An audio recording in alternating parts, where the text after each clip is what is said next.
இந்த வீடியோவில் என்ன பார்க்க போகிறோம்னா 9th history geography economics civics எல்லாமே சேர்த்து டோட்டலாக 75 மார்க் டெஸ்ட் அட்டன் பண்ணியிருப்பீங்க. அதுக்கான ஆன்சர் கீ தான் இந்த வீடியோவில் பார்க்க போகிறோம். ஸோ ஸ்கிப் பண்ணாமல் கடைசி வரையும் பாருங்கள். இன்னும் இந்த டெஸ்ட் நீங்கள் அட்டன் பண்ணலன்னா டெஸ்ட்டுக்கான லிங்க்கும் டிஸ்கிரிப்ஷனில் இருக்குது, செக் பண்ணிக்கோங்க.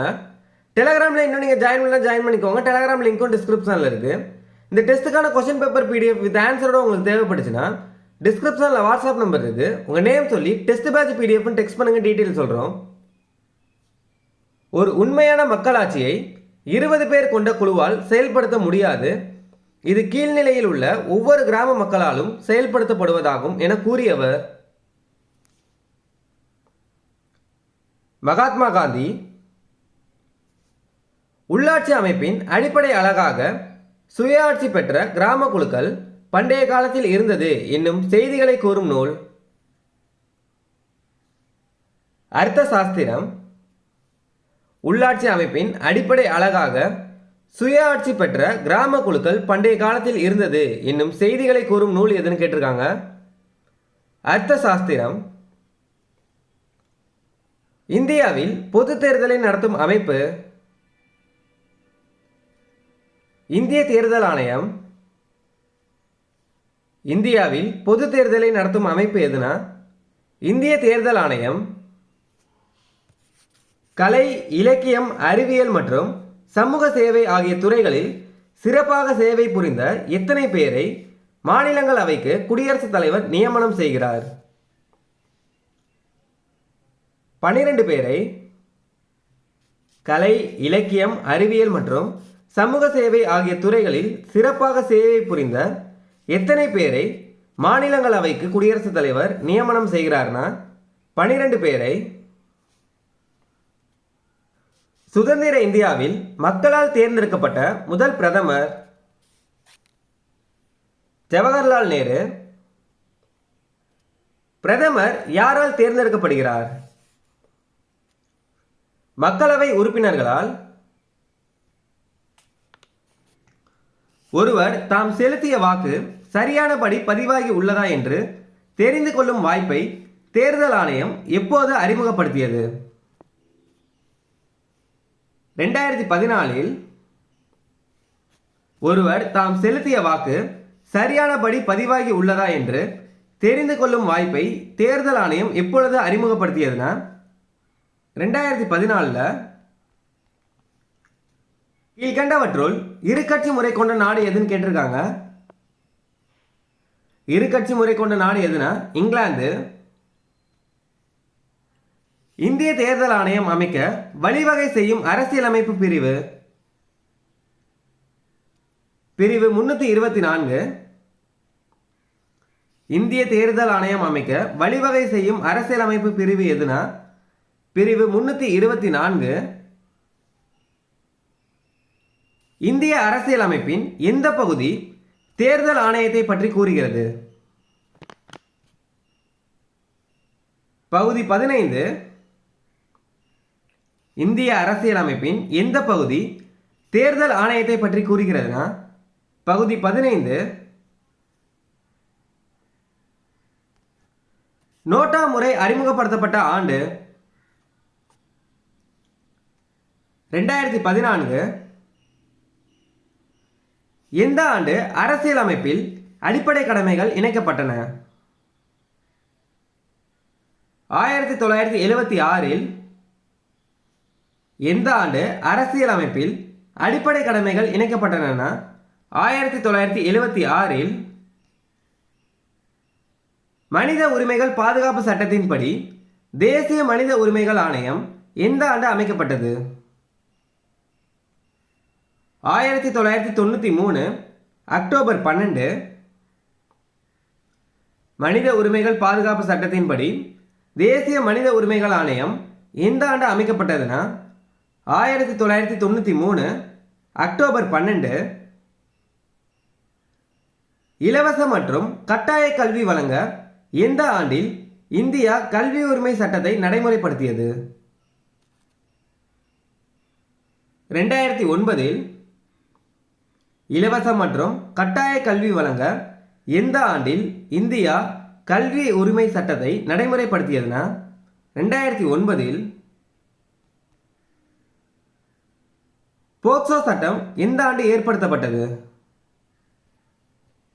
2012 போக்சோ சட்டம் எந்த ஆண்டு ஏற்படுத்தப்பட்டதுன்னா 2012.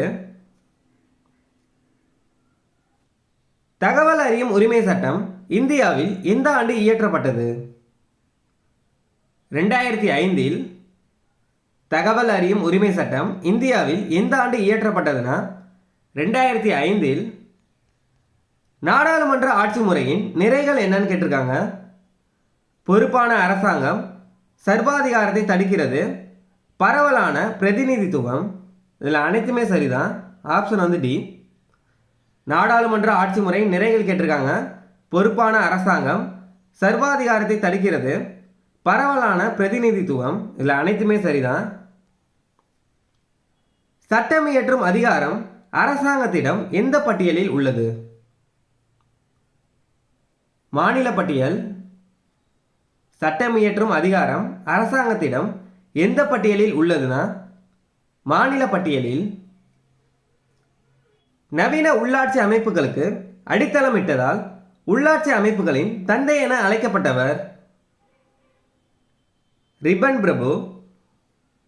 உள்ளாட்சி அமைப்புகளின் தந்தை என அழைக்கப்பட்டவர் யாருன்னு கேட்பாங்க. ரிப்பன் பிரபு. இந்திய அரசு சட்டம் மாகாணங்களில் தன்னாட்சியை எந்த ஆண்டு அறிமுகப்படுத்தியது? 1935. 1957 ஆண்டின் பஞ்சாயத்து ராஜ் சட்டத்திற்கு அடிப்படையாக திகழ்ந்த சட்டங்கள். சமூக அபிவிருத்தி திட்டம் 1952 மற்றும் தேசிய நீட்டிப்பு சேவை 1953. 1957 ஆண்டின் பஞ்சாயத்து ராஜ் சட்டத்திற்கு அடிப்படையாக நிகழ்ந்த சட்டங்கள் எதுன்னு கேட்டிருக்காங்க. சமூக அபிவிருத்தி சட்டம் 1952 மற்றும் தேசிய நீட்டிப்பு சேவை 1953.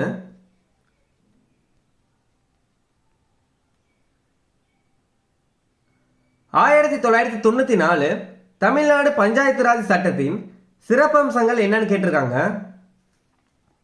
3 அடுக்கு அமைப்பு, கிராம சபை, தேர்தல் ஆணையத்தினை நிறுவுதல். இதில் அனைத்துமே சரிதான்.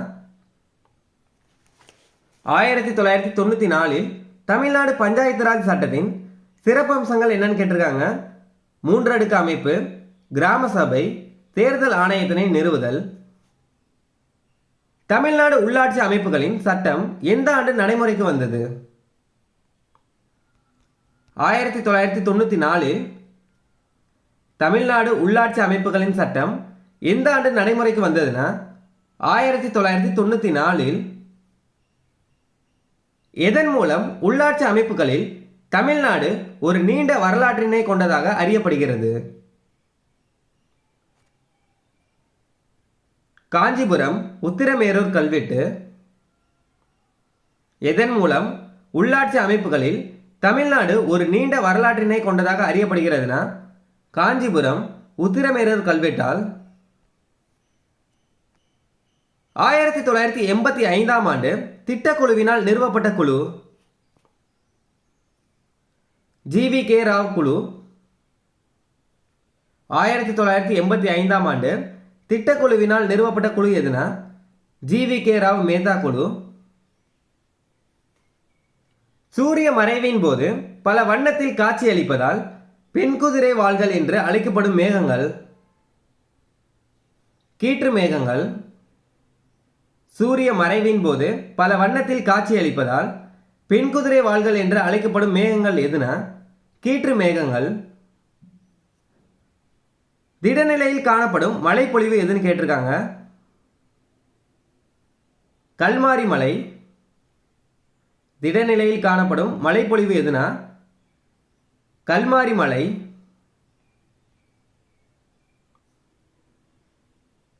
நிலத்தட்டுக்கள் நகர்வு, எரிமலை வெடிப்பு, ஆறுகளின் படிய வைத்தல் போன்ற செயல்பாடுகளால் உருவாகும் நிலப்பரப்பு. சமவெளி. உலகின் மிக நீளமான பவளப்பாறை திட்டு தி கிரேட் பேரியர் ரீப். உலகின் மிக நீளமான பவளப்பாறை திட்டு எதுனா தி கிரேட் பேரியர் ரீப். உலகின் மொத்த வெப்பமண்டல காடுகளில் எத்தனை சதவீதத்தை மத்திய மற்றும் தென் அமெரிக்கா கொண்டுள்ளது? 50%. உலகின் மொத்த வெப்பமண்டல காடுகளில் எத்தனை சதவீதத்தை மத்திய மற்றும் தென் அமெரிக்கா கொண்டுள்ளதுன்னா 50%. புற்றுநோயை குணப்படுத்தும் தாவரங்களில் 70% மழைக்காடுகளில் காணப்படுவதாக அடையாளம் கண்டுள்ள அமைப்பு? அமெரிக்க ஐக்கிய நாடுகளின் புற்றுநோய் நிறுவனம். புற்றுநோயை குணப்படுத்தும் தாவரங்களில் 70% மழைக்காடுகளில் காணப்படுவதாக அடையாளம் கண்டுள்ள அமைப்பு எதுனா அமெரிக்க ஐக்கிய நாடுகளின் புற்றுநோய் நிறுவனம். நன்னீர் வாழ் பல்லுயிர் தொகுதிகளில் வாழும் தாவரங்கள் எவைன்னு கேட்டிருக்காங்க. அல்லி, தாமரை, பாசி இதான் சரியானது. இந்தியாவில் உள்ள உயிர்கோள காப்பகங்களின் எண்ணிக்கை 18. இந்தியாவில் உள்ள உயிர்கோள காப்பகங்களின் எண்ணிக்கை 18. இரண்டாம் நிலை தொழிலுக்கு எடுத்துக்காட்டு கேட்டிருக்காங்க. இரும்பு எஃகு தொழிற்சாலைகள், வாகன உற்பத்தி தொழில்கள். இல்லை ரெண்டுமே சரிதான். Option D. இரண்டாம் நிலை தொழில்களுக்கு எடுத்துக்காட்டு இரும்பு எஃகு தொழிற்சாலைகள், வாகன உற்பத்தி தொழில்கள். இல்லை ரெண்டுமே சரிதான். உலக சுற்றுச்சூழல் வளர்ச்சிக்கான ஐக்கிய நாடுகளின் புவி உச்சி மாநாடு எந்த ஆண்டு கூட்டப்பட்டது? 1992. உலக சுற்றுச்சூழல் வளர்ச்சிக்கான ஐக்கிய நாடுகளின் புவி உச்சி மாநாடு எந்த ஆண்டு கூட்டப்பட்டதுன்னா 1992. சுமேரிய அரசில் வரி வசூல் செய்தவர்கள்? மதகுருமார்கள். உலகின் முதல் இராணுவ அரசு என கருதப்படும் அரசு? அசிரிய பேரரசு. உலகின் முதல் இராணுவ அரசு என கருதப்படும் அரசு எதுனா அசிரிய பேரரசு. சீனாவின் துயரம்? மஞ்சள் ஆறு. சீனாவின் துயரம் மஞ்சள் ஆறு. ஹரப்பா பண்பாட்டு மக்கள் கீழ்கண்டவற்றுள் எதன் பயனை அறிந்திருக்கவில்லை அப்படின்னு கேட்டிருக்காங்க. இரும்பு.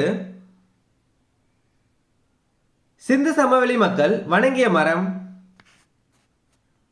அரச மரம். சிந்து சமவெளி மக்கள் வணங்கிய மரம் எதுனா அரச மரம். சிந்து சமவெளியில் சில சுட்டு களிமண் சிலைகள் எதை குறிப்பது போன்று உள்ளது? பெண் தெய்வத்தை. சிந்து சமவெளியின் சில சுட்டு களிமண் சிலைகள் எதை குறிப்பது போன்று உள்ளதுன்னா பெண் தெய்வத்தை. ஹரப்பா மக்களுக்கு முறைப்படுத்தப்பட்ட அளவுகள் எதற்காக தேவைப்பட்டது? வணிக பரிமாற்றங்களில் ஈடுபட. சீனாவின் பழமையான மருத்துவ நூலாக கருதப்படுவது? Canons of medicine. சீனாவின் பழமையான மருத்துவ நூலாக கருதப்படுவது எதுனா கேனன்ஸ் ஆஃப் மெடிசின். தொல்லியல் ஆய்வுத்துறையினர் அகழ்வாய்வு செய்த சங்ககால துறைமுகப்பட்டினம்? அரிக்கமேடு. தொல்லியல் ஆய்வுத்துறையினர் அகழ்வாய்வு செய்த சங்ககால துறைமுகப்பட்டினம் எதுனா அரிக்கமேடு. பழங்கால மக்கள் வாழ்ந்த இடங்களையும் கட்டுமானங்களையும் நினைவு சின்னங்களையும் நிர்வாகம் செய்வது எதுன்னு கேட்டிருக்காங்க. இந்திய தொல்லியல் துறை. குறிப்பிட்ட இயற்கை நில அமைப்பையும் அதன் வாழ்வியல் முறைகளையும் விவரிக்கும் நூல்? தொல்காப்பியம். குறிப்பிட்ட இயற்கை நில அமைப்பையும் அதன் வாழ்வியல் முறைகளையும் விவரிக்கும் நூல் எதுனா தொல்காப்பியம். சங்ககால மக்களின் உயிர் வாழ்க்கை தேவைகளை நிறைவு செய்வதில் முதலிடத்தில் இருந்த தொழில் எதுன்னு கேட்டிருக்காங்க. வேளாண்மை. சங்ககால மக்களின் உயிர் வாழ்க்கை தேவைகளை நிறைவு செய்வதில் முதலிடத்தில் இருந்த தொழில் எதுனா வேளாண்மை. 5 திணைகளுக்கும் உரிய வழிபாட்டு கடவுள்களை கூறும் நூல் எதுன்னு கேட்டிருக்காங்க. தொல்காப்பியம். சங்க காலத்தில் மகளிர் தம் கண்களுக்கு மைத்தீட்ட பயன்படுத்திய குச்சி எதனால் ஆனது? செம்பால். காடாக இருந்த இடங்களை வேளாண் நிலங்களாக மாற்றுதல், நீர்ப்பாசன வசதிகளை மேம்படுத்துதல் ஆகிய பெருமைகளுக்கு உரிய சோழ அரசன் யாருன்னு கேட்டிருக்காங்க. கரிகாலன். அலாவுதீன் கில்ஜியின் ஆட்சி காலம் எந்த ஆண்டு நடைபெற்றது? கிபி 1296 முதல் 1316 வரை. அலாவுதீன் கில்ஜியின் ஆட்சி காலம் எந்த ஆண்டு நடைபெற்றதுன்னா கிபி 1296 முதல் 1316 வரை. அலாவுதீன் கில்ஜிக்கு பின் ஆட்சி பொறுப்பேற்ற அரசு துக்ளக் வம்ச அரசு. அலாவுதீன் கில்ஜிக்கு பின் ஆட்சி பொறுப்பேற்ற அரசு எதுனா துக்ளக் வம்ச அரசு. அவுரங்கசீப் எந்த ஆண்டு தக்கான சுல்தானியர்களை கைப்பற்றினார்? கிபி 1660 விஜயநகர பேரரசு நிறுவப்பட்டதால் தமிழகத்தின் எந்த கட்டமைப்புகளில் மாற்றத்தை ஏற்படுத்தியது? நிர்வாக கட்டமைப்பு, சமூக கட்டமைப்பு. இல்லை, ரெண்டுமே சரிதான். ஆப்ஷன் டி, இதான் ஆன்சர். விஜயநகர பேரரசு நிறுவப்பட்டதால் தமிழகத்தின் எந்த கட்டமைப்புகளில் மாற்றத்தை ஏற்படுத்தியதுன்னா நிர்வாக கட்டமைப்பு, சமூக கட்டமைப்பு. முகலாய அரசை ராஜபுத்திரிகளுடன் ஒருங்கிணைத்து வலுவுள்ளதாக ஆக்கிய அரசு அக்பர் அரசு.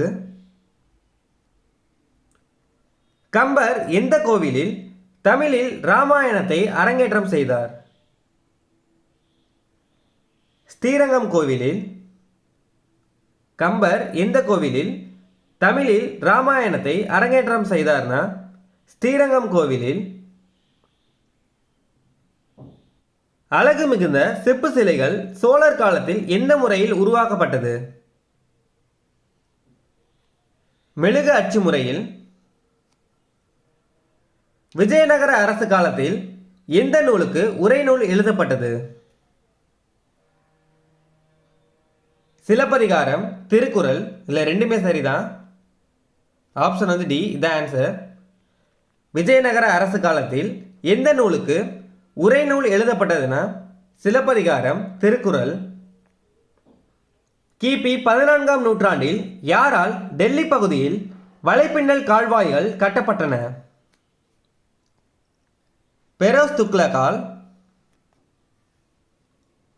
சீனா மற்றும் கீழ்த்திசை நாடுகளில் இருந்து எப்பொருட்கள் இந்தியாவிற்கு இறக்குமதி செய்யப்படுகிறது? பட்டு, செராமிக் ஓடுகள், தங்கம் மற்றும் நறுமண பொருட்கள்.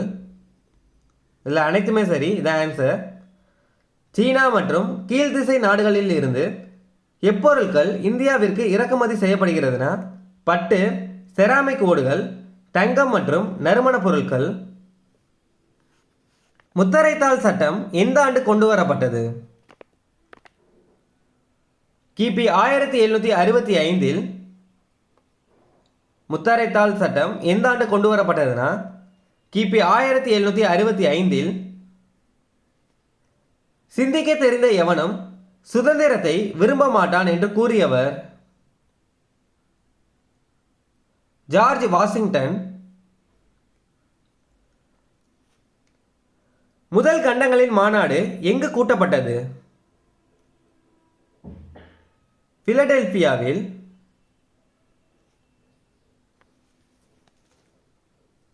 – 1786 எந்த பதவியில் காரன்வாலிஸ் அமர்த்தப்பட்டார்? இராணுவ தலைமை தளபதி. 1774 பிரான்சின் அரசராக யார் பொறுப்பேற்றார்? 16ஆம் லூயி. 1774 பிரான்சின் அரசராக பொறுப்பேற்ற அரசர் யார்னா 16ஆம் லூயி. பகுத்தறிவு அறிவியல் பற்றி எழுதிய எழுத்தாளர்? 16ஆம் லூயி. சுற்றுச்சூழல் பாதுகாப்பு சட்டம் எந்த ஆண்டு இயற்றப்பட்டது? 1986 சுற்றுச்சூழல் பாதுகாப்பு சட்டம் எந்த ஆண்டு இயற்றப்பட்டதுன்னா 1986. பல்லுயிர்மை பாதுகாப்பு சட்டம் எந்த ஆண்டு இயற்றப்பட்டது? 2002. பல்லுயிர்மை பாதுகாப்பு சட்டம் எந்த ஆண்டு இயற்றப்பட்டதுன்னா 2002. எந்த டெல்லி சுல்தான் வேலைவாய்ப்பின்மை பிரச்சனையை தீர்க்க வேலைவாய்ப்பு அலுவலகத்தை அமைத்தார்? பெரோஷா துக்ளக். தேசிய வருமானத்தின் உண்மை மதிப்பீட்டாக எது கருதப்படுகிறது? நிகர தேசிய உற்பத்தி. தேசிய வருமானத்தின் உண்மை மதிப்பீட்டாக எது கருதப்படுகிறதுனா நிகர தேசிய உற்பத்தி. சிந்துவெளி நாகரிக காலகட்டத்தில் காணப்பட்ட பொருட்கள் எந்த அகழ்வாய்வில் கண்டெடுக்கப்பட்டது? எகிப்து, ஈராக். சிந்துவெளி நாகரிக காலகட்டத்தில் காணப்பட்ட பொருட்கள் எந்த அகழ்வாய்வில் கண்டெடுக்கப்பட்டதுன்னா எகிப்து, ஈராக். மறைநீர் என்னும் பதம் எந்த ஆண்டு டோனி ஆலன் என்பவரால் அறிமுகப்படுத்தப்பட்டது? 1990. தமிழகத்தில் வடகிழக்கு பருவமழை பொழியும் மாதங்கள்? October, December. தமிழகத்தில் வடகிழக்கு பருவமழை பொழியும் மாதங்கள் எதுனா அக்டோபர் முதல் டிசம்பர் வரை. இந்திய ரிசர்வ் வங்கி எந்த ஆண்டு நாட்டுடைமை ஆக்கப்பட்டது? 1949. இந்திய ரிசர்வ் வங்கி எந்த ஆண்டு நாட்டுடைமை ஆக்கப்பட்டதுன்னா 1949. இந்திய ரிசர்வ் வங்கி எந்த நகரில் இயங்கி வருகிறது? மும்பை. இந்திய ரிசர்வ் வங்கி எந்த நகரில் இயங்கி வருகிறதுனா மும்பை.